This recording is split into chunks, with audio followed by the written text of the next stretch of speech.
오늘 우리에게 주시는 하나님 말씀은 누가복음 6장 37절에서 42절입니다. 한 절씩 교독하고 마지막 절은 함께 들어있겠습니다. 비판하지 말라. 그리하면 너희가 비판을 받지 않을 것이요. 정죄하지 말라. 그리하면 너희가 정죄를 받지 않을 것이요. 용서하라. 그리하면 너희가 용서를 받을 것이요. 주라 그리하면 너희에게 줄 것이니 곧 후이되어 누르고 흔들어 넘치도록 하여 너희에게 안겨주리라. 너희가 헤아리는 그 헤아림으로 너희도 헤아림을 도로 받을 것이니라. 또 비유로 말씀하시되 맹인이 맹인을 인도할 수 있느냐? 둘이 다 구덩이에 빠지지 아니하겠느냐? 제자가 그 선생보다 높지 못하나 무릇 온전하게 된 자는 그 선생과 같으리라. 어찌하여 형제의 눈 속에 있는 티는 보고 내 눈 속에 있는 들보는 깨닫지 못하느냐? 너는 내 눈 속에 있는 들보를 보지 못하면서 어찌하여 형제에게 말하기를 형제여 나로 내 눈 속에 있는 티를 빼게 하라 할 수 있느냐? 외식하는 자여 먼저 내 눈 속에서 들보를 빼라. 그 후에야 내가 밝히 보고 형제의 눈 속에 있는 티를 빼리라. 아멘. 우리가 지난 주일에 우리는 원수 사랑에 대한 우리 예수님의 가르침을 살펴보았습니다. 우리가 왜 원수를 사랑해야 하죠? 바로 우리 자신이 그런 사랑을 받았기 때문이죠. 하나님 아버지께서 우리를 사랑하실 때 우리가 사랑받을 만하기 때문에 사랑하신 것이 아니라 우리가 죄인 되었을 때, 우리가 원수 되었을 때 그 모습 그대로 용납하시고 사랑하셨다는 겁니다. 우리 하나님 아버지께서 원수 같은 우리도 사랑하시고 또 은혜를 모르는 악한 자들에게도 자비로우시기 때문에 우리도 하나님 아버지처럼 자비로운 자가 되어야 한다고 그렇게 우리가 지난 시간에 말씀을 묵상했죠. 원수를 사랑하기 위해서 우리가 해야 될 5가지 명령이 있잖아요. 5가지 주님의 명령 기억하시죠? 선대하고 축복하고 기도하고 용서하고 후히 베풀어 주므로 우리가 원수를 사랑할 수 있습니다. 우리가 하나님의 자녀로서 먼저는 내 형제를 사랑하고 이웃을 사랑하고 그리고 나아가서는 원수 사랑까지 나아가게 되는 것을 기억할 필요가 있습니다. 사실 주님이 원수를 좋아하라고 하신 게 아닙니다. 우리가 싫어하는 사람에 대해서도 사랑할 수 있으면 우리 늘 기억해야 됩니다. 세상이 너무나 이 사랑을 감정적인 차원으로만 다루기 때문에 성경이 우리에게 말하는 명하시는 주님의 이 사랑의 명령을 우리가 망각하게 되죠. 근데 오늘 우리 주님의 말씀은 왜 우리가 이웃과 원수를 포함하여 타인을 사랑하기 어려운지에 대해서 우리에게 가르쳐 주십니다. 우리가 타인을 사랑하기 어려운 이유가 무엇일까요? 우리의 인간관계가 힘든 이유가 무엇일까요? 그것은 우리가 너무 쉽게 남을 판단하고 정죄하기 때문입니다. 우리가 누군가를 비판하고 정죄하는 동안은 사랑하기 어렵습니다. 용서하여 주기 어렵습니다. 그래서 주님은 우리에게 비판하고 정죄하지 말라고 말씀하십니다. 오늘 우리 말씀을 통해서 첫째로 우리는 왜 정죄하고 비판하는지, 둘째로 우리가 왜 그러면 정죄하고 비판하면 안 되는지, 셋째로 우리가 어떻게 해야 하는지에 대해서 함께 생각해 보려고 합니다.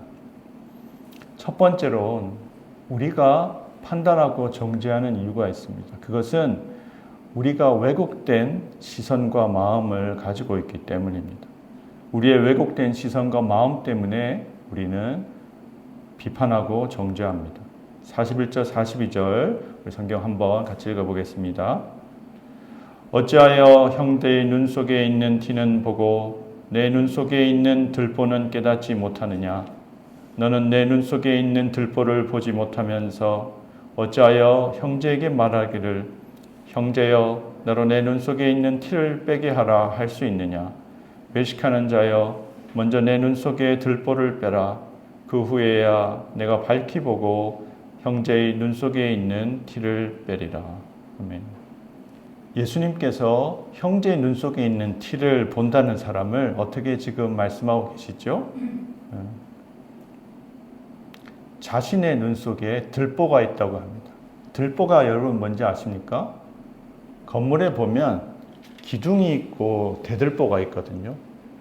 천장에 무게를 받치는 우리 이렇게 있는 것들 있잖아요. 이런 것들이 이제 들보에 해당이 됩니다. 굉장히 큰 전통적인 한옥에서 큰 기둥 나무로 만들어진 것이 들보거든요. 근데 그 들보가 우리 눈에 있다고 상상해 보세요. 이건 예수님이 종종 쓰시는 과장법이거든요. 과장해서 말씀하시는 거죠. 자신의 눈 속에 대들보가 있는데 다른 사람 눈에 티가 있다고 말하는 게 얼마나 우습습니까? 우리 속담에도 그런 표현이 있죠. 뭐 묻은 개가 뭐 묻은 개 나무란다.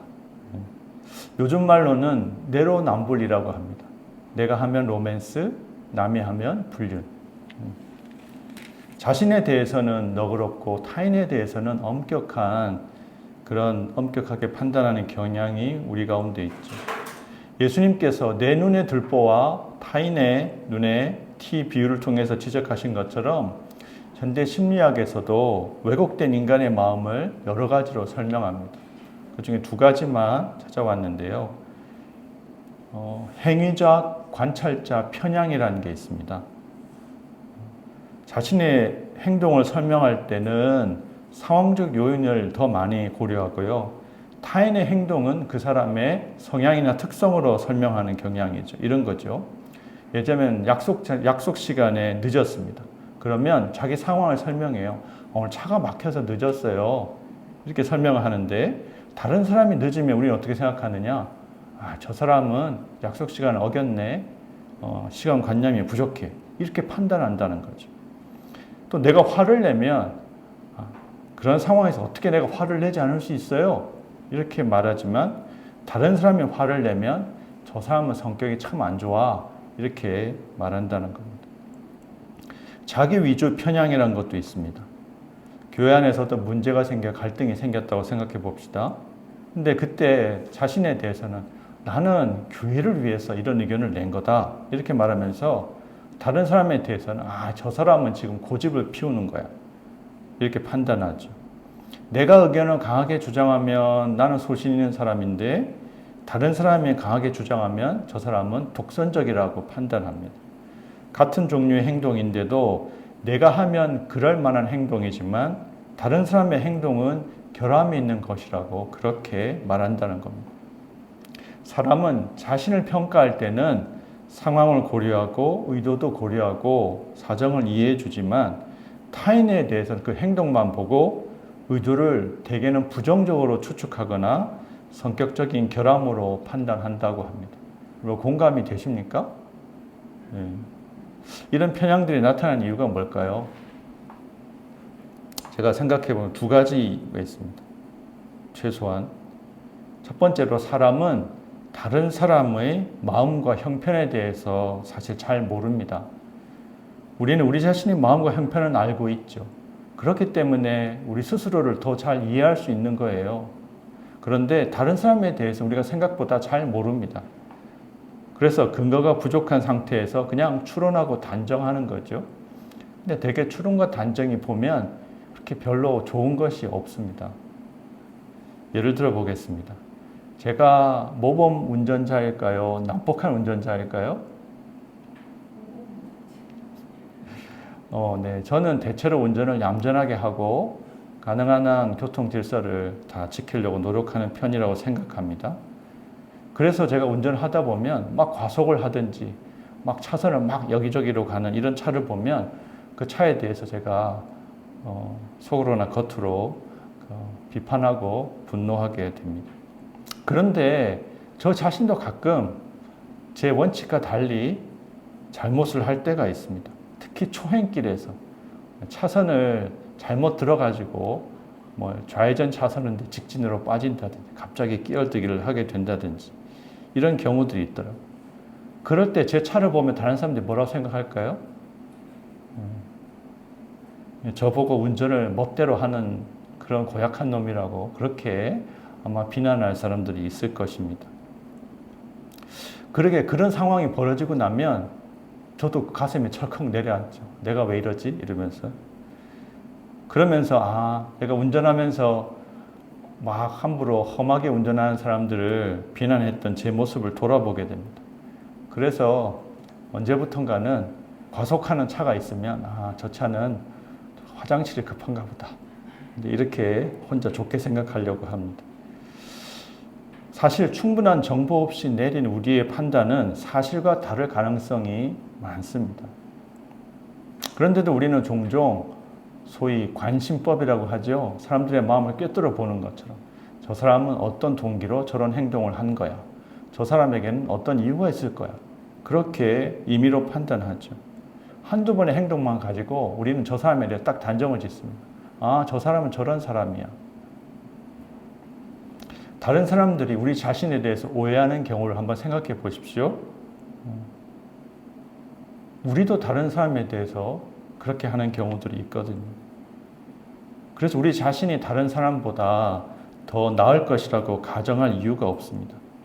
우리는 타인을 잘 모르기 때문에 부족한 정보에 근거해서 편향적인 판단을 하기 쉽습니다. 그래서 우리는 우리 자신의 판단이 언제나 잠정적이고 상대적인 것을 인정해야 됩니다. 언제나 이것은 바뀔 수 있다. 그런 여지를 만들어 두지 않고 자기 확신에 넘치는 판단하는 사람들 있잖아요. 저 사람은 어떤 사람이야? 그거는 자신이 심판자의 위치에 서는 거죠. 사실 전지전능하신 하나님만이 유일하게 온전한 판단을 하실 수가 있습니다. 그렇기 때문에 우리는 종말의 심판 때까지 모든 것이 드러날 때까지 많은 것을 유보하며 살아야 된다는 것을 명심하시기 바랍니다. 두 번째로 사람이 편향적인 판단을 하는 것은 자기 보호 심리가 있기 때문이죠. 사람은 자기 중심적이에요. 사람들은 대부분 자기 자신의 자존심을 지키고 스스로를 합리적인 사람으로 판단하는 경향을 가지고 있습니다. 이것은 사회생활에서 기본적인 전제 중 하나입니다.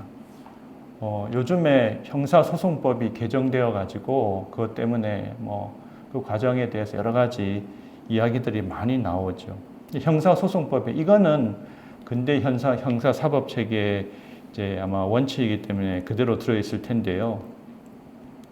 형사소송법에서는요, 범죄자가 자신의 범죄를 감추기 위해서 증거를 인멸하거나 거짓 진술을 한다고 해서 그것 때문에 추가로 너는 거짓말의 죄를 지었어. 이렇게 말하지 않는다는 거예요. 자기 죄를 감추는 인간의 그런 자기를 보호하기 위한 인간의 그런 본능을 자연스러운 것으로 인정하고 들어간다는 겁니다. 그렇기 때문에 객관적인 증거가 중요한 거죠. 형법에서는 그것을 당연한 것으로 전제해서 받아들이지만 그렇지만 자연스러운 일이라고 해서 괜찮은 것은 아닙니다. 영적이고 종교적인 문제가 있기 때문이죠. 어떤 것이 있냐면 자기 보호, 내 자존심을 지키려고 하는 그런 생각의 근저에는 자기의와 교만의 문제가 있습니다. 대표적으로 바리새인들에게서 이런 모습이 잘 나타났죠. 바리새인들은 종교적으로 구별된 삶, 도덕적으로 거룩한 삶을 추구했습니다. 그 자체는 좋은 거죠. 율법을 잘 지키려고 나름대로 방법들을 많이 궁리했던 사람입니다. 그래서 사회적 인정과 존경을 받았습니다. 그것을 좋아했죠. 사람들에게 문안받고 사람들이 인정하는 것을 즐겼습니다. 사람의 마음을 아시는 예수님께서는 그들의 그런 모습을 바로 자기의와 교만으로 규정하셨죠. 바리새인들은 율법을 잘 지켜서 의로운 자가 될 수 있다고 착각했습니다. 율법의 규정을 중시해서 그래서 다른 사람들을 판단하고 정죄하는 위치에 서야 됩니다. 답정남 이런 거 있잖아요. 답 정해주는 남자, 답정녀. 바리새인들이 그렇게 행동했다는 거예요. 그들은 다른 사람을 지도해서 의로운 길로, 바른 길로 이끈다고 생각했습니다. 다른 사람들을 심판하고 정죄함으로써 자기의 의로움과 존재감을 나타내려고 했습니다.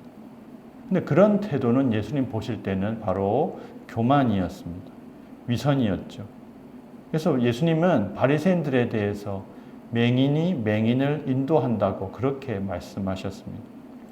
현대에도 정치인들이나 언론인들 혹은 어떤 지식인들 가운데 이런 모습이 나타나기 쉽습니다. 잘 믿는다는 신앙인들에게도 이런 모습이 나타날 수 있습니다. 이런 모습을 예수님은 교만과 위선이라고 지적하시죠. 예수님은 우리 눈에 들보가 있기 때문에 우리 마음에 이미 큰 왜곡과 비뚤어짐이 있기 때문에 남의 눈의 티를 지적해서 빼주기 전에 먼저 자기 눈에 있는 들보가 있다는 사실을 깨닫고 그것을 제거해야 된다고 말합니다. 신자는 거룩하신 하나님 앞에서 자신을 부단히 돌아보고 성령님의 감동으로 자신의 죄들을 깨달아야 합니다. 여러분이 예배를 드리고 설교 말씀을 듣는데 전혀 내 마음의 죄를 하나도 깨닫지 못한다면 그거는 여러분이 설교 말씀을 헛듣는 거죠.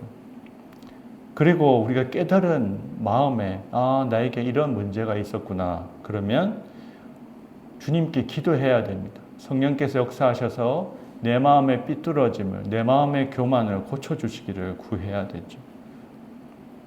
우리가 의로울 수 있는 것은 우리의 자존감은, 우리의 가치는 자기 기준을 잘 지키고 뭔가를 성취하고 또 타인을 판단하고 정죄하기 때문에가 아니라 예수 그리스도 안에서 하나님의 조건 없는 사랑과 용서를 누리기 때문이죠. 하나님께서 용서해 주시고 하나님이 용납해 주시고 인정해 주시기 때문에 우리는 존귀한 자들임을 믿습니다. 하나님의 소명에 응답할 때 우리는 가치 있는 존재입니다. 그래서 우리는 다른 사람의 잘못을 판단하거나 정죄할 이유도 없고 그럴 여유도 없습니다. 판단하고 정죄하고 있다면 아직 우리의 마음이 덜 회복되었고 덜 성화되었다는 것을 기억하시면 좋겠습니다. 두 번째로 우리는 왜 비판하고 정죄하지 말아야 할까요? 바로 하나님께서 보상하시고 하나님께서 심판하시기 때문입니다. 37절, 38절 말씀을 같이 한번 읽어보겠습니다. 비판하지 말라. 그리하면 너희가 비판을 받지 않을 것이요. 정죄하지 말라. 그리하면 너희가 정죄를 받지 않을 것이요. 용서하라. 그리하면 너희가 용서를 받을 것이요. 주라. 그리하면 너희에게 줄 것이니 곧 후히 되어 누르고 흔들어 넘치도록 하여 너희에게 안겨주리라. 너희가 헤아리는 그 헤아림으로 너희도 헤아림을 도로 받을 것이니라. 아멘. 오늘 주님은 제자들에게 두 가지 부정적인 명령과 두 가지 긍정적인 명령을 주십니다. 그런데 이 네 가지 명령에는 상응하는 약속이 붙어 있습니다. 비판하지 말라. 그러면 비판을 받지 않을 것이다. 정죄하지 말라. 정죄를 받지 않을 것이다. 용서하라. 용서받을 것이다. 주라. 그러면 너희에게 줄 것이다. 이 약속들은 과연 누가 이행하는 것일까요? 우리가 타인을 비판하지 않으면 그 사람이 우리를 비판하지 않는다는 의미일까요? 일반적으로 사람은 자신이 받은 대로 돌려주지요. 세상에는 인과응보라는 말도 있죠. 그렇지만 그렇지 않은 경우도 있습니다. 우리가 비판하지 않았는데 우리를 비판하는 경우가 있을 수 있고요. 우리가 정죄하지 않아도 정죄받을 수도 있습니다. 그럴 땐 참 억울하고 속상하지요. 하지만 모든 그런 상황의 배후에 계신 분이 있습니다. 바로 누구시죠? 예, 하나님이 계시죠. 하나님께서는 우리가 심은 대로 거두게 하십니다. 사도 바울은 하나님께서 정하신 삶의 법칙을 이렇게 서술합니다. 스스로 속이지 말라. 하나님은 업신여김을 받지 아니하시나니 사람이 무엇으로 심든지 그대로 거두리라. 자기 육체를 위하여 심는 자는 육체로부터 썩어질 것을 거두고 성령을 위하여 심는 자는 성령으로부터 영생을 거두리라. 하나님께서는요, 우리가 무엇을 위해서 애쓰며 사는지 하는 것을 다 아십니다. 그래서 우리의 수고가 합당한 열매를 맺게 하시죠. 우리는 보이지 않는 하나님의 손을 기억해야 합니다. 성경에서 주체로서 하나님은 종종 수동태로 기술됩니다. 이러한 수동태를 신적 수동태라고 합니다. 하나님의 보이지 않는 손이 비판하지 않는 자를 비판으로부터 면제하시고 정죄하지 않는 자를 정죄로부터 보호해 주십니다. 여러분 믿으십니까?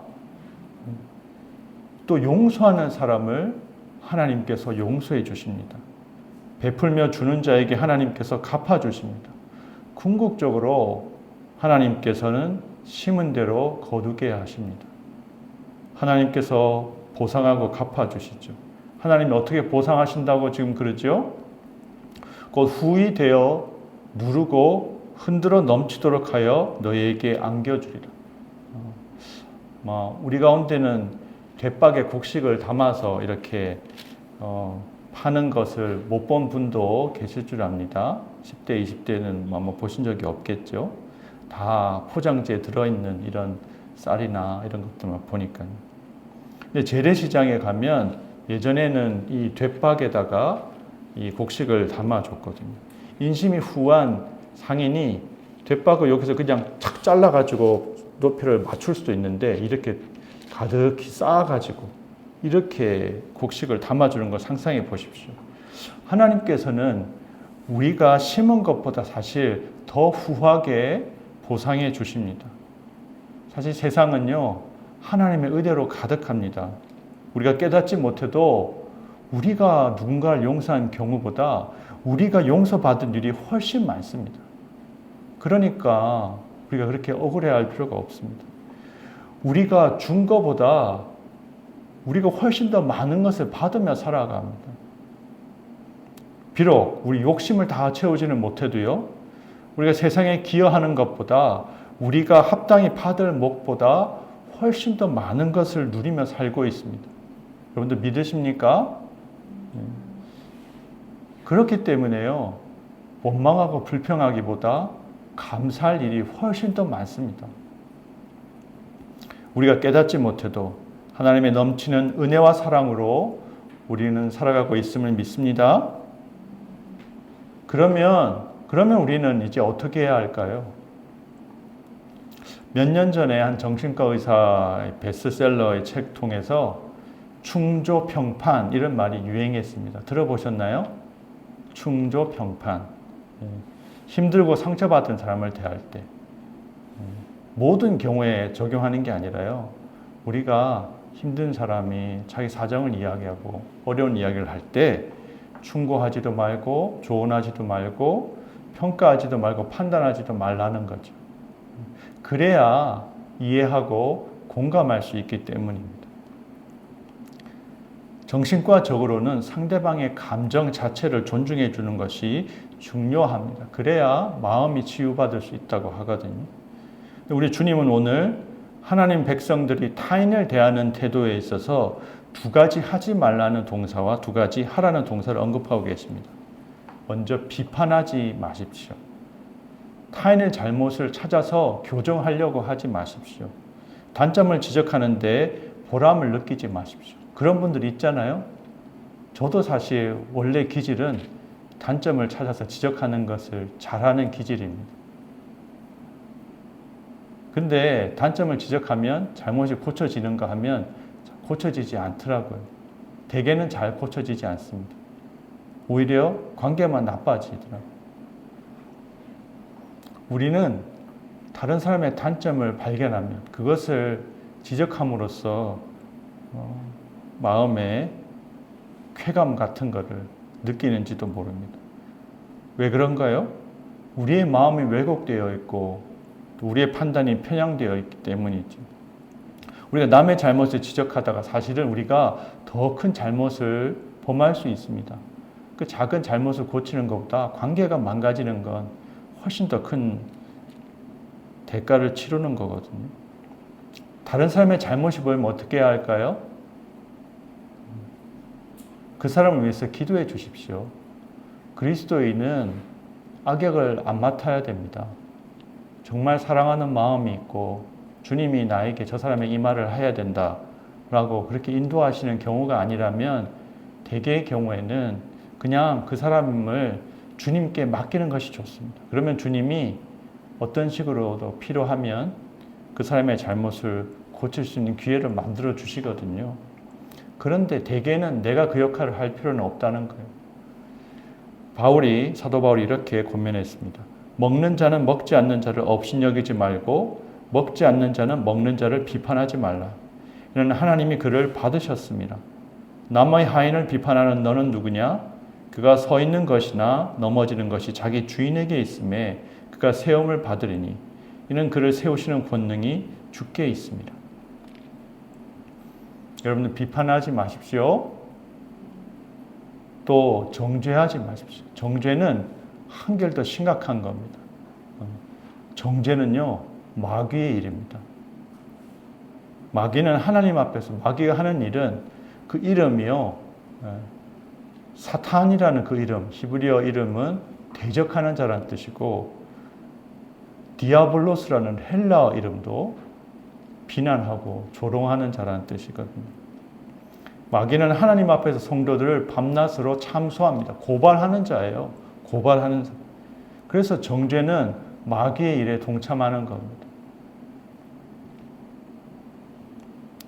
그리스도인은 정죄함으로부터 자유케 된 존재입니다. 예수 그리스도 안에는 정죄함이 없잖아요. 예수 그리스도 안에 우리는 누군가를 정죄하는 것이 아니라 어떻게 해야 된다고요? 용서하고 용납해야 됩니다. 세 번째가 용서하라고 주님 말씀하십니다. 먼저 용서받은 자로서 타인을 용서하십시오. 용서는 하나님의 일입니다. 용서는요, 그 사람에게 내가 대가를 치르게 해야 될 것을 내가 대신 치르는 게 용서입니다. 신약에서 용서한다는 말, 우리에게 잘못한 자라는 말을 쓸 때 주기도문에 있는 그 잘못일은 오페일레마라고 하거든요. 그 원래 말의 뜻이 뭔가 하면 빚이에요, 빚. 나한테 빚진 거. 저 사람이 나한테 이렇게 해야 되는데 그렇게 안 하잖아요. 그럼 우리 마음속에 저 사람은 나한테 마땅히 해야 될 것, 나한테 존경을 주든지 나에게 보상을 주든지 이것을 안 했기 때문에 우리 마음에 앙심을 품게 되는데 그런 거를 포기하라는 거예요. 빚을 탕감해 주라는 거예요. 저 사람 나한테 뭘 해야 돼 라고 우리가 생각하면 그 사람에 대해서 앙심을 품고 있으면 문제는 우리가 누군가를 용서하지 않으면 하나님도 우리를 용서하지 않으신다고 그랬어요. 이게 하나님의 사랑은 무조건적인데 용서에 관해서는 하나님이 조건적인 말씀을 여러 번 하세요. 물론 우리가 용서한다는 건 이미 용서받은 사람만, 용서에 대한 감사와 은혜가 있는 사람만 용서할 수 있기 때문에 우리의 용서가 하나님의 용서의 조건이라고 말할 수는 없습니다. 언제나 출발은 하나님의 사랑이고 하나님의 용서니까요. 그렇지만 우리가 용서하지 않으면 하나님의 용서가 우리에게 흘러올 수 있는 길이 막히는 거예요. 그러니까 용서하지 않는 인생은요, 정말 불행합니다. 용서는 성령 하나님께서 우리를 통해 신적인 은혜를 흘려보내는 사역입니다. 그래서 용서받은 사람은 용서하게 되어 있습니다. 또 용서하지 않는다면 그 사람은 아직 용서받지 못한 것입니다. 누군가를 용서함으로 자신이 하나님께 용서받았음을 확정하시기 바랍니다. 신자의 가장 중요한 징표는 용서하고 용서받는 것입니다. 그리고 네 번째로 주시기 바랍니다. 주는 것, 너그럽게 주십시오. 사랑은 주는 것입니다. 하나님은 주시는 분이거든요.